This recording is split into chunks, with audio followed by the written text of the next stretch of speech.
Alright, hello guys, welcome back, and today we are going to be reading Chapter 5 of Requiem for a Loud. I think that says Adrien, so let's get into it, shall we? Okay, I'm not reading this part. Yes, okay. Lincoln's second day in the hospital was way harder for him than the first one. The fact that little after a failed breakfast and an odd chat with a particular doctor, his 5 older sisters found out about his condition was really dramatic. He had never seen them so desolated. When they first entered his room, they looked like they were seeing a ghost. They were shaking and they didn't want it to get closer.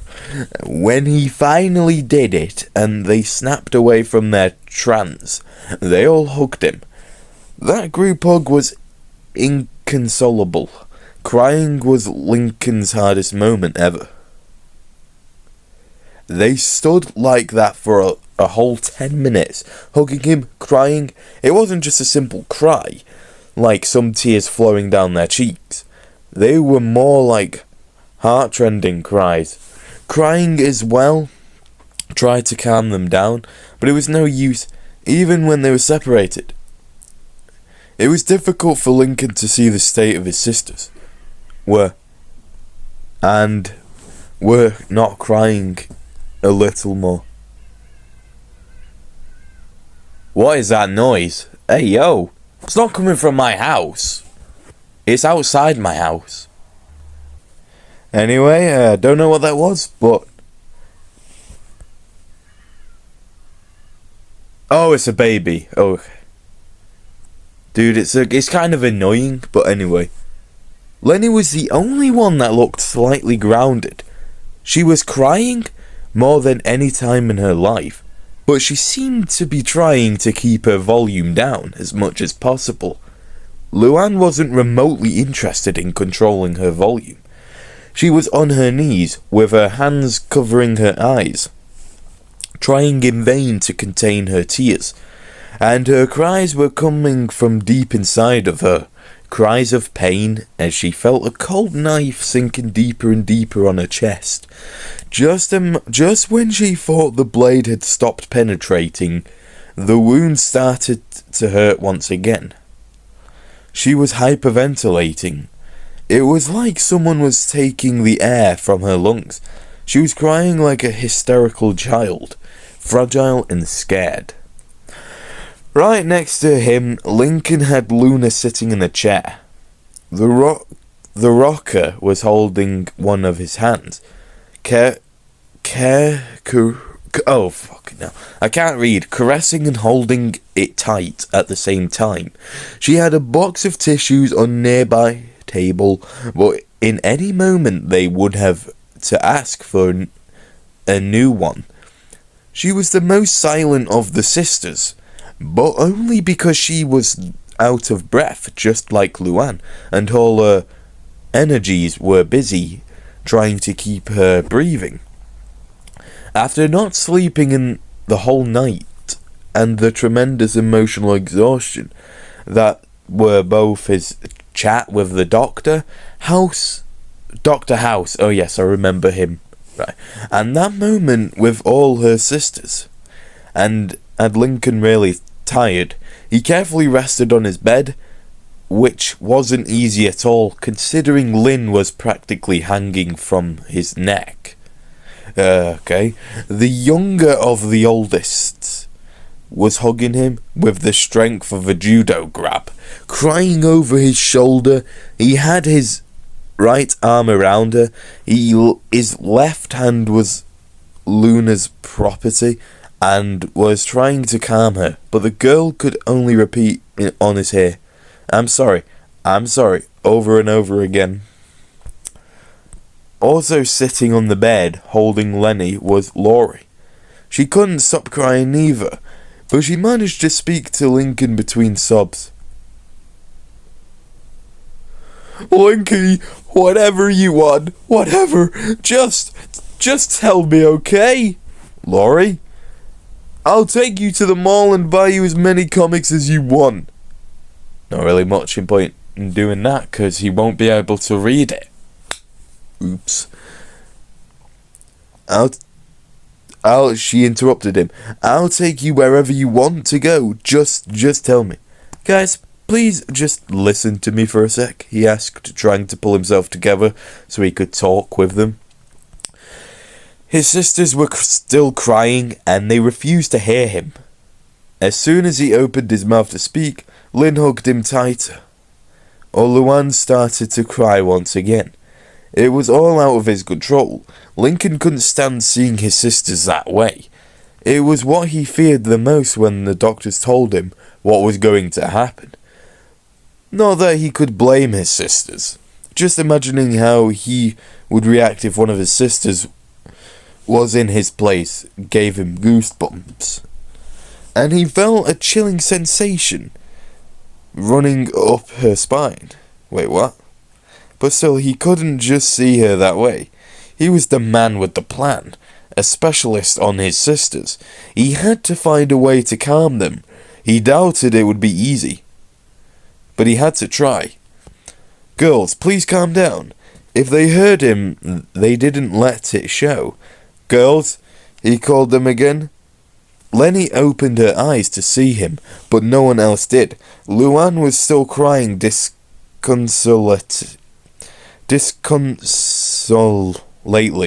on the floor. Seeing her like that was broking Lincoln's heart, but also gave him an idea. Knock, knock, he screamed, trying to make himself heard above all the noise. They all immediately looked at him, confused. Lynn separated only the necessary to look at him, and Luan managed to control her crying, and was now just breathing hard. Having the attention of all his 5 sisters, Lincoln allowed himself to smile a little. I said knock knock, he repeated, his voice deliberately more calm than before. They all looked confused, not getting it, until Lincoln looked right at Luan. She, from the floor,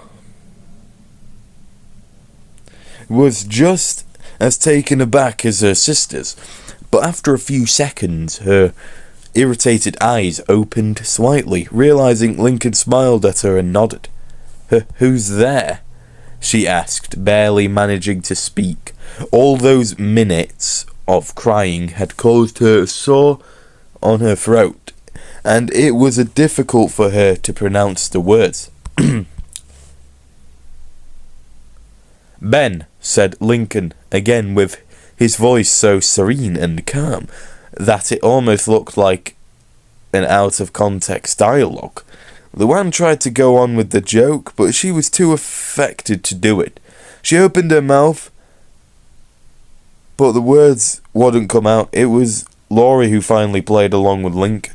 Ben who? Ben trying to have been getting your attention for a while now, he said, finishing the terrible joke. Okay, now I need you guys to listen to me, alright? No one laughed at such a terrible joke. Not even Luan. But the surprise of it and Lincoln's serenity were enough to calm them, so they could listen to whatever he wanted to say. The tears were still falling down from her eyes, now more slowly, but at least they were getting their breath back. Lincoln wiped his own tears and straightened himself up, lifting Lynn along. He hugged her tightly, gently, squeezed Luna's hand, and he lovely looked at each of his sisters. Do you mean lovingly? Anyway, for a few seconds, he let his body speak for him. Okay? We wanted to tell them how much he loved them, and how hard it was for him to say what he was about to say. I know you're sad. I am too. I don't mean to tell you that you don't have to be sad. I just want you to calm down a little. Calm down? Asked Lenny, looking at him without understanding. Lincoln, you're She couldn't even say it. She hugged Laurie to hide her new tears. Lincoln took a deep breath. Yes, I'm going to die. It was like someone shot them from the sky with an arrow of pain. They all felt a new stab on their hearts, and it hurt them just as much as the first one. Lynn threw herself at him once. I could have sworn she never left him anyway. She was just holding him the whole time. This time with her face buried in his chest and her hands squeezing his hospital robe. Shut up, shut up. Just shut up, she yelled, tightening her grip on his clothes. Lynn, relax, whispered Lincoln, putting one hand over her fist, softly caressing it. That calmed Lynn down a little, who still continued to wet his robe with her tears. Don't tell us to calm down, brah, said Luna, not Lynn. Shit, my bad. Lincoln, we can't, was trying to speak Laurie, but she couldn't even complete a single sentence. I know, it's hard for me too, he told them, but listen, you can't let the rest of the girls to see you like this. They can't find out. They're gonna know sooner or later, Luna told him. I know, but not yet. They're too young. They wouldn't understand. Understand, said Luann, finally getting on her feet and getting closer to him, with a look that showed both pain and anger. What is it to understand, Lincoln? You're dying. I know. And you ask us to be quiet, to calm down? Our brother is dying, and you want us to calm down. Look, I know this isn't easy. Easy is tearing us apart, Link, said Lynn, just as she started to cry harder against his chest. I know, I get it. Okay, he said, raising his voice. What do you want then? asked Lenny, honestly, with concern on her voice. I don't know. I don't want you guys like this. You're dying. How do you want us? I'm not dead! He shouted so loud that all his sisters jumped in their seats. They stood quietly for a few seconds, during which Lincoln tried to calm himself down and wiping new tears from his eyes. I'm not dead yet. I'm still here with you.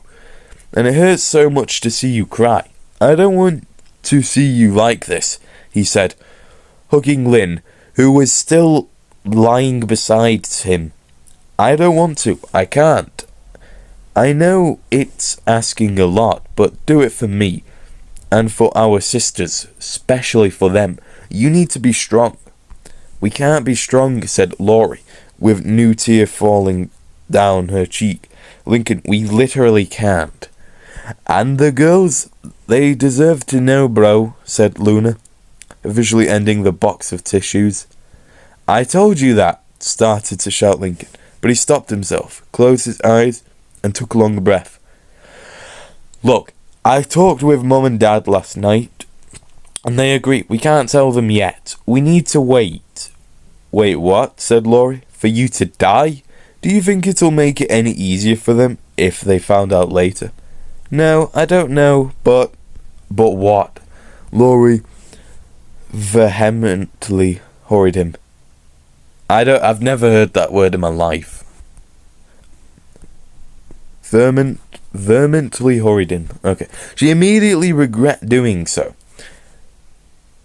Lincoln's bottom lip started to tremble, and he did all that he could so he wouldn't break down once again. Luna noticed this, quickly stood up and hugged him along with Lynn. He let them long enough for him to calm down, and once he did, he gently pushed them away. Lincoln. It won't make it easier for them, but it will make it easier for me, okay? He finally said, I don't want to bid goodbye from them so soon. I can't. I just can't. I'm not ready for that. Lincoln, we can't keep something like this from them. They need to know. "Laurie, please, I'm begging you," he asked, almost desperately. "This is so sad. It's making me cry." "Okay, not really, but it is sad." "Anyway, dude, I'd like to know..." "What? Yeah, okay. I'd like to know if something happened to you," said Luna. "I'd hate to be left out from something like this. You're his family." His 5 sisters started to speak at the same time, telling him that he couldn't do that to their little sisters. That they had every right to know the truth. Yes, he wanted to keep them away from the truth. What's wrong about it? People hide things from everyone else all the time, especially from the little ones. Lincoln knew, for example, that when he was little and his parents told him about the stork and the babies, it wasn't because they didn't trusted him or because they deliberately wanted to confuse him. It was because he wasn't ready to understand the truth. It was the same thing. He didn't want to tell the truth to his little sisters because they weren't ready yet. He wasn't a fool. He knew he would have to tell them at some point. It was impossible to keep it all a secret from them for so long. And he knew it was just avoiding the painful moment. But he knew them well. It was hard to imagine how Lisa would react. But his sister loved him too much to be unaffected, and that scared him. Such a hard hit at such a young age. With Lucy it was kind of the same. Theoretically she should be the one who could take it easier, since she had a particular view of death. But Lincoln knew her better than anyone else, and he knew that behind that hair, a little sensible girl has hiding. There was no way that she wouldn't be devastated by the news. And he didn't even wanted to think about how would the twins react. So yeah, maybe he was being selfish. Could anyone really blame him? Why should they judge him? What gave them the right to do so?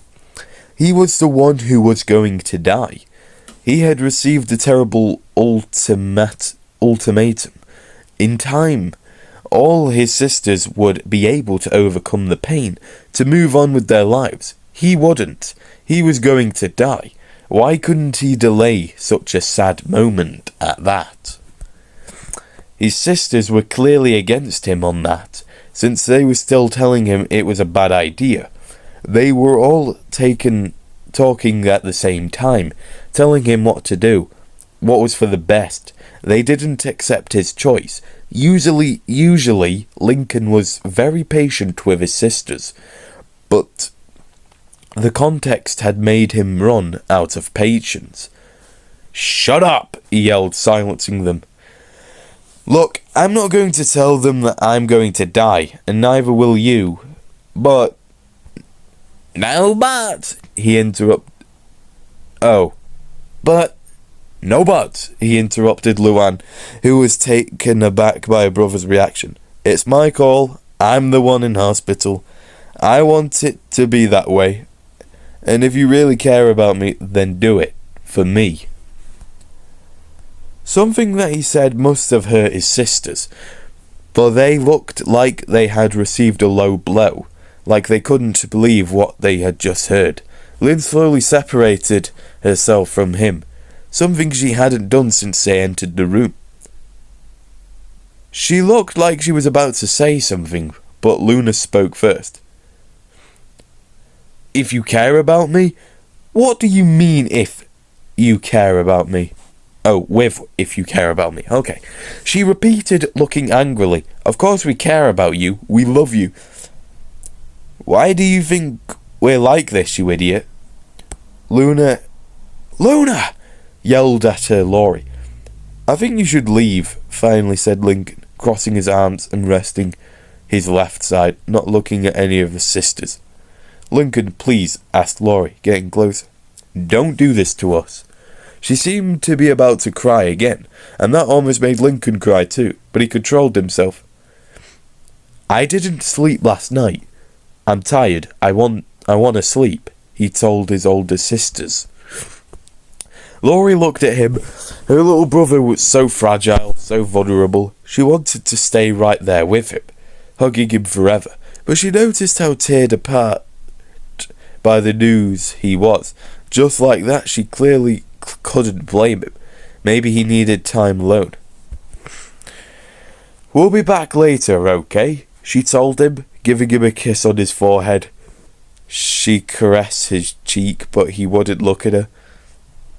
We let you tell the rest of the girls when you're ready. Laurie, started Lynn. No one's going to say anything, sternly repeated the oldest. Oh, Laurie. Okay, yeah. No one had the strength to argue. Luna looked like she regretted speaking to a brother like that, but she didn't dare to say anything. Luann and Luna got out of the room in silence, holding the impulse to hug Lincoln, and barely containing a new wave of tears. Lenny didn't say anything. She looked out of herself, like her mind was somewhere else. Laurie was the last one out, dedicating one last look at her little brother. Lincoln didn't feel good about the way he treated his sisters, neither. He was pretty sure that there could have been a better way to handle this situation, but everything happened so fast. There were a lot of emotions, and his head was hurting just trying to assimilate them. He wasn't lying when he told Laurie how tired he was. As soon as he was alone, he sighed, all the pressure escaping from his body. He rested his head on the pillow, and before he realized it, he fell asleep. His mother woke him up for lunch, which he ate almost in a trace, and he fell asleep immediately after. He slept the whole afternoon, not having a single dream, until Miss Loud woke him up once again, telling him that it was visit time and his sisters were about to come in. That really woke Lincoln up. He was happy to see them, but because he really missed them, especially his younger sisters. But a big part of him was also terrified. Terrified that maybe his older sisters hadn't kept their promise. Or that the younger would have found it out anyway. Terrified that maybe he wouldn't stand looking at them without crying. And what would he tell them then? He would have to tell them the truth, and he wasn't ready for that. His mother hugged him and told him that she would leave them alone. She got out of the room, and soon enough, his 5 younger sisters came in. "Lincoln!" yelled both twins at the same time, fighting each other to see who would get to hug their brother first. Wow, so much energy, told them. Hugging them all at the same time, he closed his eyes and enjoyed the hug. They weren't the most effective of his sisters, but maybe because of their age, it was more common for them to show so effusively their affection for him. He would normally shrug it off, but he really enjoyed those hugs. Those "thanks, Lincoln," and more importantly, those little incomplete smiles. "We brought you something," they said at the same time once again, proudly pulling out a drawing of a stick figure with white hair, a beautiful princess dress, and what seemed to be a snake around its head. "Wow, I look so pretty here." "Of course, I made your outfit," said Lola, happily.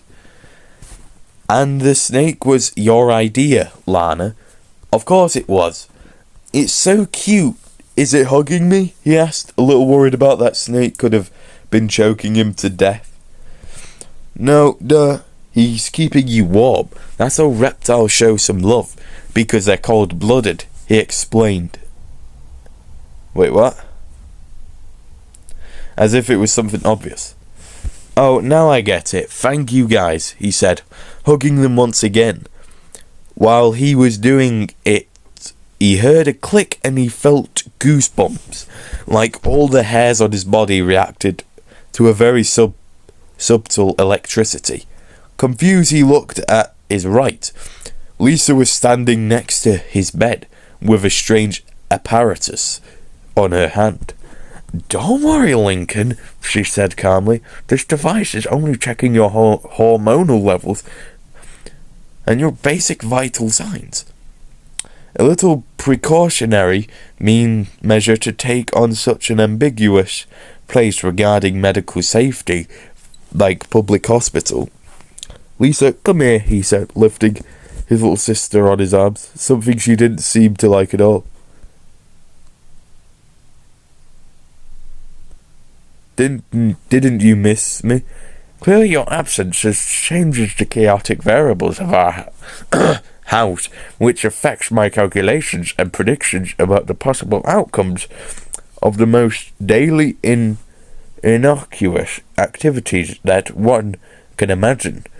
The alteration of the factors inevitably entails a modification of the expected results that we came to get used to, and as a scientist, I usually feel more comfortable in controlled environments, where the variables are always constant and measurable. I didn't say miserable, I said measurable. When the status quo is altered as it is now, the theoretical model upon which I base my existence also suffers its consequences, which can be labelled as negative." "All that to tell me that you missed me?" asked Lincoln with a smile. Lisa rolled her eyes. "Yes," she finally said, letting herself hug Lincoln for a single second, before getting out of the bed and pretended to be checking her devices. "Popo!" Lily carried by Lucy, thought I said Lily carried Lucy, but anyway, was looking at Lincoln, moving her little arms, trying to grab him. Lucy took her older brother, who was quickly lifted in his arms. "Lily, did you miss your older brother? Did you?" he asked with the voice one usually talks with babies. Lily was laughing, caressing all his face with her little hands. "Oh, and you brought your blankie," said Lincoln, pointing out the blanket Lily had in her hands. "Anki," she repeated, stuffing some of her blanket in her mouth. She snuggled against Lincoln. I don't know why I gave her a deep voice. I don't know. I think that's the perfect voice for Lily. Just give her a dead deep voice. She's stuffing her blanket in her mouth. Yep, okay. Half hugging him and half using him as a cradle. He was happy to oblige. "How about you, Lucy? How are you?" he asked. It was right then when he started to sweat, when he noticed something was wrong. His sister was standing next to him, with her arms crossed behind her back. She was looking straight at Lincoln's eyes, as if she could read between his apparent security and happiness. It was like she could see right through her brother's eyes, and looked at the deepest part of his heart, reading his feelings like an open book. Lincoln was terrified of what she could read. "Lincoln, are you okay?" she finally asked with her usual monotone voice. He feared the whole hospital could have heard how hard he swallowed. Was his cold sweating visible at simple sight? He felt it running down his forehead. The time had come. He had to tell them the truth. Lucy knew it, didn't she? But what if she was only worried? She hadn't said anything that implied that she knew more than the rest of her sisters. Just in case he was wrong, he decided to pretend that everything was okay. "Me? Yeah, I'm alright. I mean, I'm still here. But that's just because—" "Don't you lie to me, Lincoln," she interrupted him, grabbing him by his shoulders. With surprise, Lincoln, and scared Lily. "Tell me the truth. Are you okay?" She sounded profoundly upset, but she didn't seem to know the truth. Lincoln stood momentarily, speechless, not knowing how to answer her. He thought that he could get away with it, keeping his little sisters from knowing the truth, just by avoiding the topic. He never imagined that he would have to tell them such a straight lie. He was thinking about how to answer her. Lucy was violently pushed away from Lincoln by the twins. "What do you think you're doing?" asked her Lola, standing with a twin between Lucy and Lincoln. Yeah, why are you treating Lincoln like that? Don't you see that he's in a hospital, added Lana, looking at her a little angry.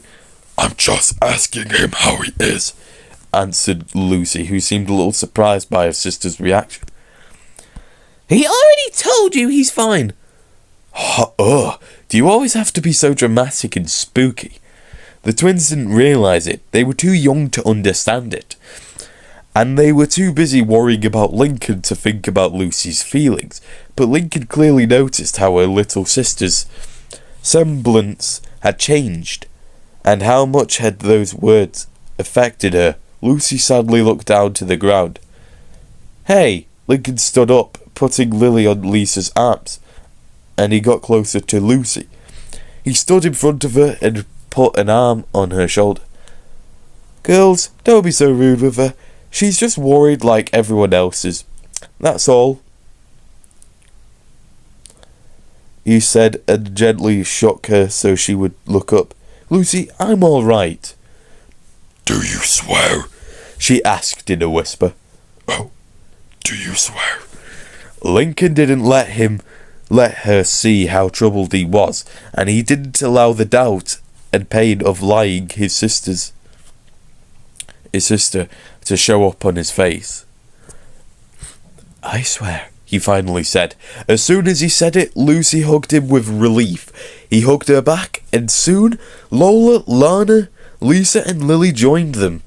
The group hug was certainly happier than the one he had with his older sister that same morning. But it was just as painful to Lincoln. The only difference was he couldn't let himself cry this time. Laurie, you sure about this? Yes, the doctor said this might help you. I don't know. Look, no one's making you do anything, alright? If you don't like it, I'll be in your room. We can play something there later. Just give it a shot, okay? After thinking about it a little more, Lincoln finally nodded. Fine. He opened the door and stepped into the playground. After being with all his sisters, the older ones entered after the young left. Laurie told Lincoln that she had talked with her parents and she would be spending the night with him in the hospital, so their mother could have some rest and go to work the next day.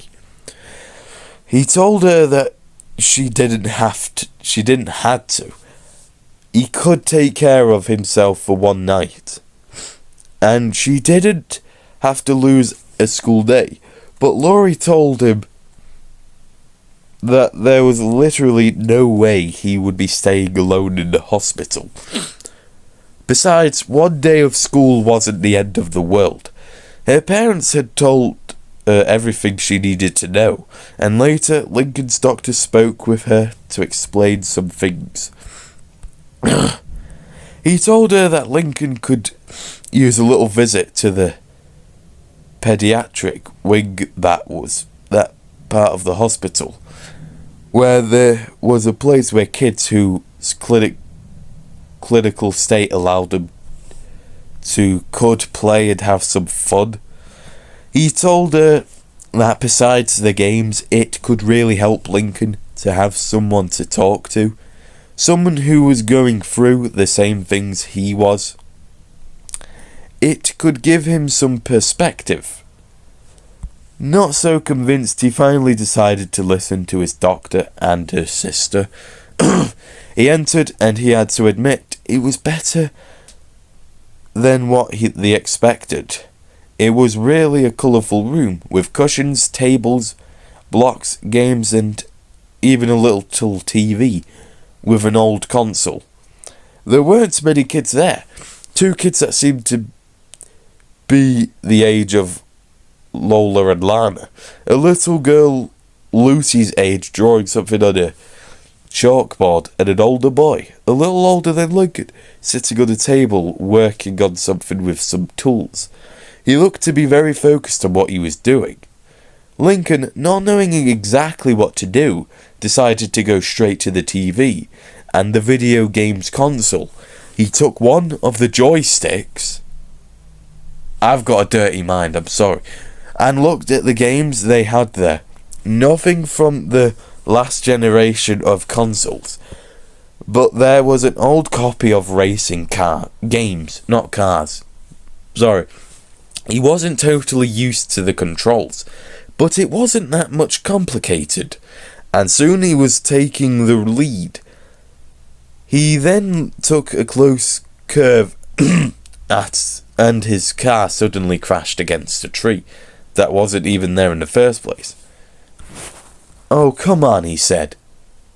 "Don't bother, the game's glitched as hell," said the older boy with a smile.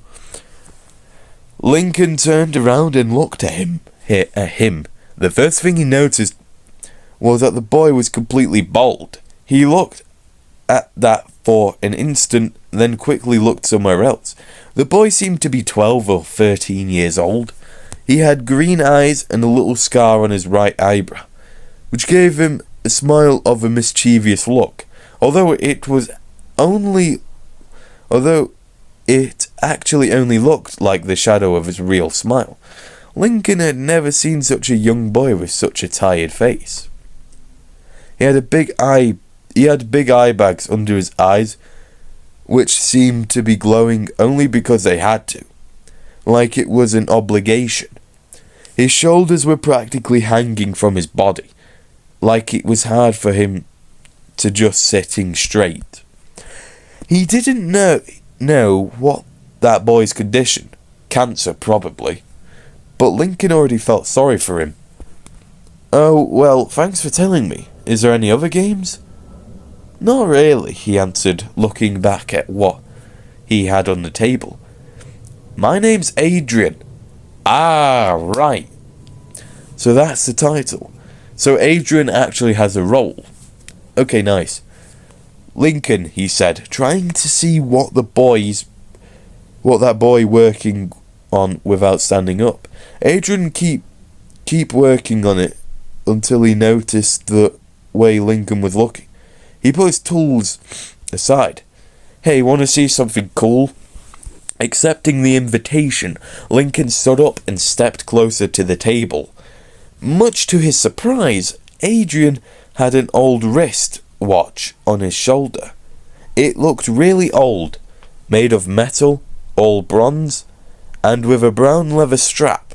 Adrien was holding it upside down, with its back unarmed, allowing them to look at the very complex gear system inside. "What are you doing?" asked Lincoln. "This watch was my father's," he explained. "He died when I was a kid, and it's the only thing I got left of him. I always wear it. It's a mechanical watch. You know. You mean mechanical? You know, really retro. But a few weeks ago I fell and it stopped working, so you're trying to fix it." "Honestly, I didn't know it was going to be this hard," he admitted, frowning. "I was like, alright, I can do this, it'll be fun. I knew this man in Morocco, Hamid, and he could make one of this like in 20 minutes. It was awesome. You've been to Morocco?" Been pretty much everywhere. I was born in France, actually." "You're French?" "Je pense qu'il était évident," Adrien said, laughing seconds after seeing Lincoln's confused face. Dang, did he just curse his entire family in French? "Yeah, well, I only lived there until I was 5. After that, I started travelling a lot, and I had to learn English. I actually speak English better than French." "Oh, so you've been travelling a lot?" asked Lincoln, sitting right next to him. "Oh yeah, plenty. My mum and me, she watched a teacher, Oh, she was a teacher. Okay, After my father died, she started writing some self-help books. And boy, do those things sell. When I was 5, she decided that she was tired of living trapped in a routine and being stuck in Out City. She sold our home and we started travelling around the world. 2 years in Italy, 2 years in England, 1 year in Spain, 1 year in Morocco, 1 year in Egypt, and then we came here. I've actually been to Egypt before. No joke, but yeah. So I am here, 14 years old. Oh, dang. And I've been living in 7 different countries. Wow, that sounds awesome, said Lincoln with a dreamy smile, imagining himself travelling all around the world, meeting so many places and cultures. Unfortunately, he doesn't have enough time for that, though. What if I tell you didn't even went to school, like, ever? My mum homeschooled me. No way, dude, that's awesome. You've been travelling around the world, studying in your house. Adrien laughed a little, but Lincoln immediately noticed that he didn't sound happy at all. He put his tools on the table and remained silent for a few seconds. It's not as fun as it sounds. You're kidding. I've never even left the state. It would be just incredible to travel around the world. Meet new people. Well, that's the problem, Lincoln, said Adrien with sadness. Lincoln lost his dreamy smile when he heard it. What do you mean? I never had any friends. I met a few people here and there, but it's not easy to make new friends when you need 6 months to learn the basics from the local language. It's even harder if you don't go to school. Do you have any idea what it's like to be the only you and your mum? Adrien was completely dumbfounded when Lincoln started to slowly laugh. No, I'm afraid not. And during the next 20 minutes, Lincoln told Adrien about his life in a family with 10 sisters. The boy listened with attention, first surprised and then amused, and laughing with Lincoln about all the crazy stuff that can happen when you live in such a big family. Then Lincoln started talking about Savvy, Arg, and King of the Rings, and they found that they had more in common than they initially thought. They soon forgot they were in hospital, or that they even knew each other until 1 hour ago. To start, they talked like they had known each other for a lifetime. The rest of the kids' parents eventually came and took them to their rooms, and Lincoln was pretty sure that he had seen Laurie on the corner of his eye checking on him, but she didn't interrupt him. Adrien, do you actually know how to fix this thing? Asked him at one point, looking how complex the inside of the watch looked. Yeah, well, kinda. Hamid taught me the basics. I've been trying to repair this thing for 3 weeks now. Did you make any progress? Of course, he said with a smile. When he took a little nut that was only 4 millimeters in diameter. What is that thing? Asked Lincoln, having trouble only trying to see it. It was just too small.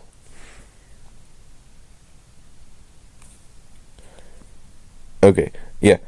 This, dear Watson, is the missing piece, explained Adrien. I managed to completely rearm the mechanical system to the watch. I've put every piece in its place. Except for this one right here. I don't have any problem where this should be, but hey, at least I know what's the problem. That tiny little piece is making the whole watch useless.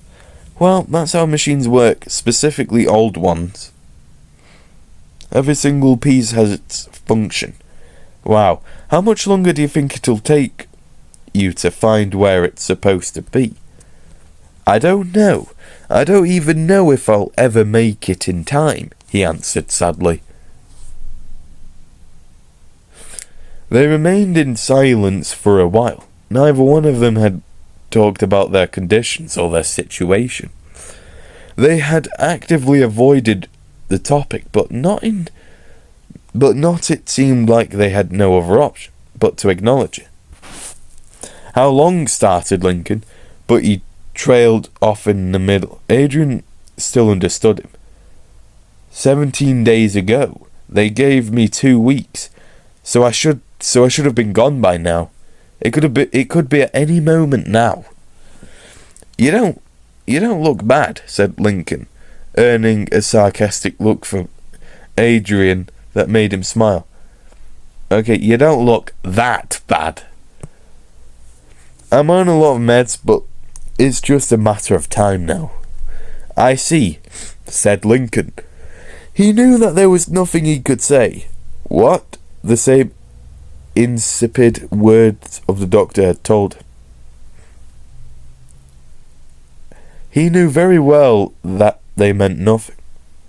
They told me that I have 2 weeks left, maybe 3. Adrien silently nodded. Then he tentatively put a hand on his new friend's shoulder. It sucks, doesn't it? Yeah, it does. These days I've been putting a lot of thought on why this is happening. Why me? But in the end, I think it's not worth it to think about it too much, you know. Stuff just happens. I haven't even told my younger sisters yet, confessed Lincoln. Adrien sighed. That'll be tough. Look, Lincoln, I don't know if you care about what I have to say, but I'll say it anyway. When I die, most of the people I met won't even know. I don't have any friends to be worried about me. It's just my mum. It's a little sad to think that she'll be the only one to ever remember me when I'm gone. Since they diagnosed me leukemia a year and a half ago, I've been thinking about that a lot, and I'm pretty sure she's been thinking about it too.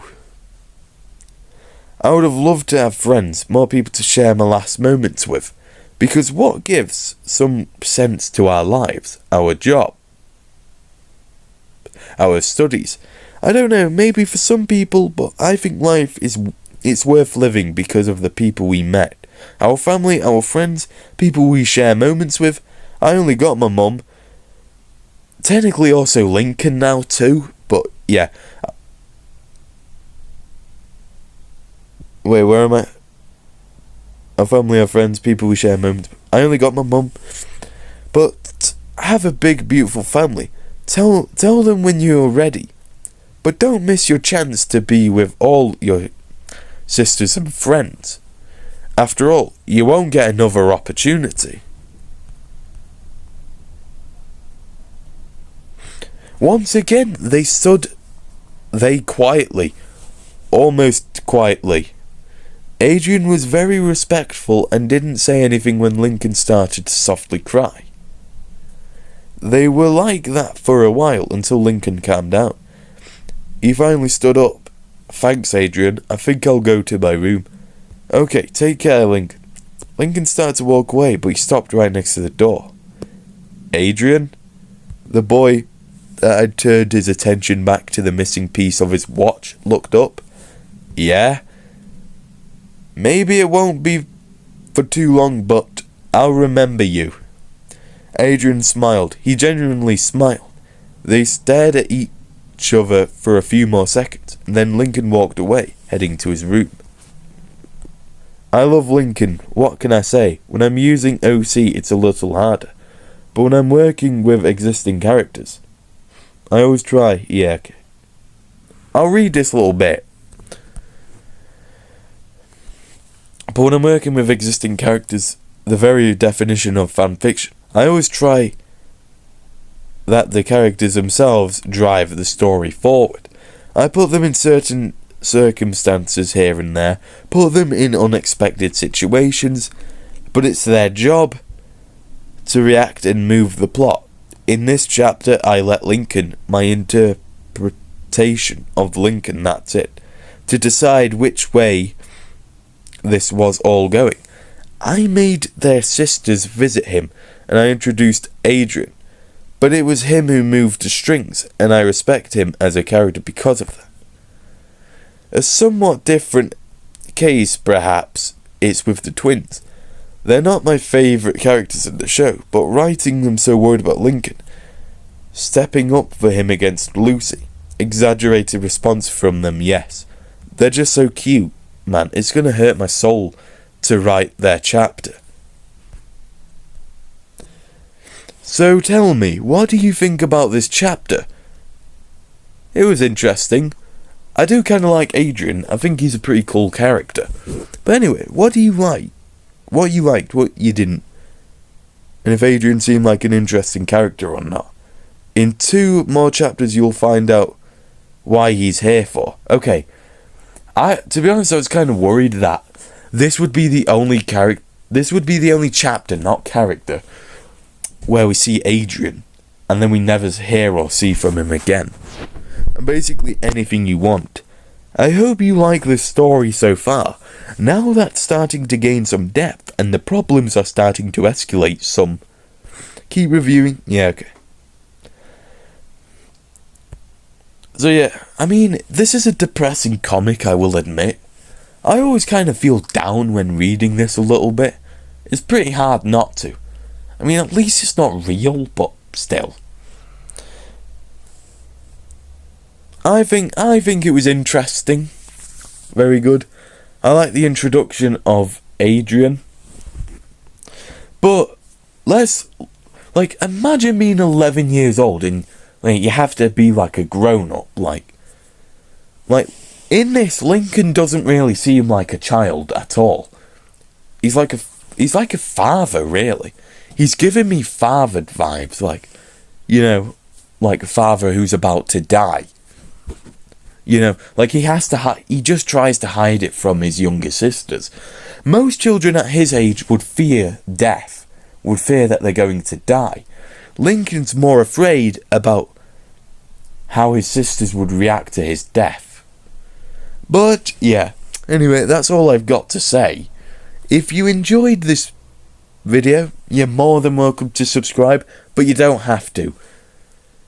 And, yes, have a good day or night whenever you're reacting to this. Goodbye.